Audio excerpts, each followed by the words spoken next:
Assalamu alaikum everyone, welcome to Tutor at Home. This is Saba Asad and today we are going to talk about the barriers of interpersonal communication in detail. In the last video, I have given you a brief overview about all the challenges that are involved in interpersonal communication. However, in this video, we are going to focus on three major and three commonly faced interpersonal communication challenges. ठीक है जी? Then number one challenge is social anxiety and shyness. So, let's talk about what is social anxiety and shyness. आप चार लोगों के दरमियान बैठे हैं and you feel like participating, but then होता ये है कि you feel that your muscles are shivering, या फिर आप बोलने की थोड़ी सी कोशिश करते हैं तो आपको लगता है कि आपकी सांस फूल रही है, या ऐसा होता है कि आप बोलते बोलते अचानक आपको खांसी आने लगती है या आपसे बोला ही नहीं जाता. ठीक है, आपका पॉइंट ऑफ व्यू है, आपके पास एक idea है, but you are unable to participate in that overall act of communication. ठीक है, तो at that time आपको anxiety फील हो रही है. ये एनजाइटी एक ऐसी चीज़ है जो कि सबसे ज़्यादा और मोस्ट कॉमनली फेस्ड चैलेंज है आज की इस सोसाइटी में, जो कि हर कोई फील करता है. Social anxiety is basically the imagined fear of interacting in an interpersonal encounter. ठीक है, होता ये है कि आप एक इंटरपर्सनल इनकाउंटर बेसिकली है क्या, इंटरपर्सनल कम्युनिकेशन क्या है, रोज़मर्रा की बातचीत, आपसे पेरेंट्स से बातचीत, आपके फ्रेंड से बातचीत, फैमिली के अदर मेंबर्स से बातचीत, किसी भी इंसान से आपकी जो बातचीत हो रही है उसको आप इंटरपर्सनल कम्युनिकेशन में कंसिडर करते हैं. ठीक है, कैटेगराइज करते हैं, और ऐसी सिचुएशन में, ऐसे कॉन्टेक्स्ट में आप सोशल एंजाइटी फील करते हैं, not when you are talking to your parents or your close friends, but जब आपकी ऑडियंस थोड़ी अनफेमिलियर हो. ठीक है, इंटरपर्सनल कम्युनिकेशन में सोशल एंजाइटी सबसे ज़्यादा लोग तब फील करते हैं जब या तो ऑडियंस को वो जानते नहीं हैं, यानी लिसनर्स जो हैं, या उस ग्रुप में जहाँ पे ये तमाम तर एक्ट ऑफ कम्युनिकेशन हो रहा है, बातचीत हो रही है, वो उन लोगों को ज़्यादा अच्छी तरह जानते नहीं हैं, उनसे फेमिलियर नहीं हैं, और ज़्यादा लोग भी हैं. ठीक है, सो आपको एक इमेजिन फेयर होता है ये, और किस चीज़ का फेयर होता है? Fear of being judged. ठीक है, आपको लगता है कि आपको वो जज कर लेंगे, आपके बारे में कोई एक लोग क्या कहेंगे, basically this is the concept. ठीक है, लोग क्या कहेंगे, वो क्या कहेंगे अगर मैंने कोई एक एक्ट कर दिया जिससे कि मैं स्टूपिड लग रहा था, तो उस टाइम पे you start judging your self. ठीक है, because you fear being judged. Labeling theory is one of the theory that says that we derive so much of our self concept from how people talk about us. ठीक है, जो label हमें किया जाता है, for example nerds, कुछ लोग होते हैं जिनको नर्ड बोला जाता है, तो वो अपने आप का जो एक कॉन्सेप्ट है, सेल्फ कॉन्सेप्ट होता है, आप अपने बारे में क्या सोचते हैं, तो आप अपने बारे में एक राय बनाते हैं. वो राय कैसे डेवलप करते हैं? वो राय आप डेवलप करते हैं जो दूसरों ने आपके बारे में राय डेवलप की होती है. फॉर एग्जांपल कुछ ऐसे बच्चे होते हैं जो बहुत शरारती होते हैं, कुछ ऐसे यंगस्टर्स आप देखें तो आप अक्सर लोग ये कहते हैं कि हाँ ठीक है, मुझे अगर बुरा समझा जाता है तो मैं बुरा हूँ, मैं बुरा बन के दिखाऊँगा. तो this is one of the examples of labelling theory, कि जिनको बुरा लेबल कर दिया जाता है, they start behaving like that as well. ठीक है, so we derive so much of our self concept from what we think others think about us, और यही वजह है कि हमें social anxiety भी फील होती है. सोशल एंजाइटी कैसे इंटरपर्सनल कम्युनिकेशन का एक चैलेंज है, because it stops you from participating, it stops you from saying anything, it stops you basically from your involving in an interpersonal communication. और basic goal of communication क्या है? You have to share meaning, you have to create meaning, share meaning, and then understand meaning, right? If you are unable to do that, then it means that your whole act of communication was not successful. So shyness and social anxiety are both of these factors जो कि आपको किसी भी individual को participate नहीं करने देते. Shyness is the same thing, feelings of apprehension and lack of comfort around people. आप कंफर्टेबल नहीं फील करते और आप उनके सामने जो लोग इंटरपर्सनल कम्युनिकेशन में इंगेज कर रहे हैं, जो आपसे बात कर रहे हैं, जो किसी ग्रुप में बातचीत हो रही है, आप उस पूरी कन्वर्जेशन में पार्ट ही नहीं लेते because you are not comfortable and you feel shy and so you don't say anything. Since you don't say anything, shyness then become a challenge, क्योंकि आपकी कम्युनिकेशन जो है वो इफ़ेक्टिव नहीं हो पाती और क्योंकि वो इफ़ेक्टिवली आपका मैसेज कन्वे नहीं कर पाई, आप उनका मैसेज सुन नहीं पाए because you were too much into your self. आप अपने आप को ही जज करने में और आप अपनी सोशल एंजाइटी और शाइनेस में ही इतने इन्वॉल्व होते हैं कि आप आधी बात सुनते हैं और आधी अपनी बात तो कर ही नहीं पाते. तो that's how social anxiety and shyness pose a challenge to interpersonal communication competence. ठीक है. Then we have goal complexity. So basically goals होते क्या हैं? Goals are specific outcomes a person intends to bring about, right? आप कोई communication कर रहे हैं, आप अपने टीचर के पास जाते हैं, उनसे बात करते हैं, तो रैंडमली तो नहीं जाएंगे आप अपने टीचर से बात करने. You must have something in your mind. आपके दिमाग में कोई गोल होगा that either you are going to ask about your final exams, या फिर आपको अपने मार्क्स बढ़वाने हैं, या आपको कोई भी और काम करना है.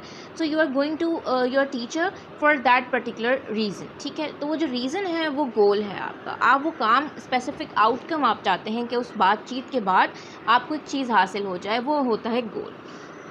गोल बेसिकली क्यों इम्पॉर्टेंट है आपकी कन्वर्जेशन में? गोल इसलिए इम्पॉर्टेंट है because it guides your communication behaviour.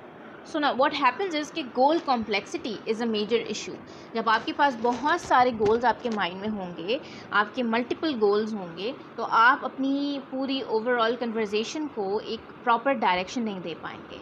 For example, you need a job. ठीक है. आपको एक जॉब की ज़रूरत है, आपको एक जॉब ऑफर हो गई. Now the second thing is कि आप चाहते हैं कि आपको एक तो आपको जॉब मिल जाए, दूसरा आपको वो जॉब मिले जो आपकी विसिनिटी में हो, तीसरा एक ऐसी जॉब जो कि ज़्यादा अच्छी सैलरी वाली जॉब हो. Now you have 3 goals to meet. ठीक है. जॉब चाहिए, ऐसी जॉब चाहिए जो आपके ही इलाके में हो, आपकी ही विसिनिटी में हो, और फिर उसके बाद ऐसी जॉब चाहिए जिसके आपको पैसे ज़्यादा मिले, सैलरी आपकी बहुत अच्छी हो. अब इन 3 गोल्स को आपने when you are engaging in an act of interpersonal communication through with your employer in an interview, तो आप उस तीनों गोल्स को मीट करना आपके लिए बहुत मुश्किल हो जाए. ठीक है. क्योंकि if you are determine that you want to have a job, ठीक है, आपको जॉब चाहिए ही चाहिए, तो आप उस पूरी कन्वर्जेशन को एक ऐसी डायरेक्शन में चलाएंगे जिससे आपको वो जॉब मिल जाए. लेकिन अगर आपके दिमाग में 3 गोल्स हैं कि जॉब तो चाहिए लेकिन उसके सैलरी बहुत अच्छी होनी चाहिए, फिर वो मेरे इलाके में भी होनी चाहिए, तो आपके लिए डिसाइड करना बहुत मुश्किल हो जाएगा कि आपने बात कैसे करनी है.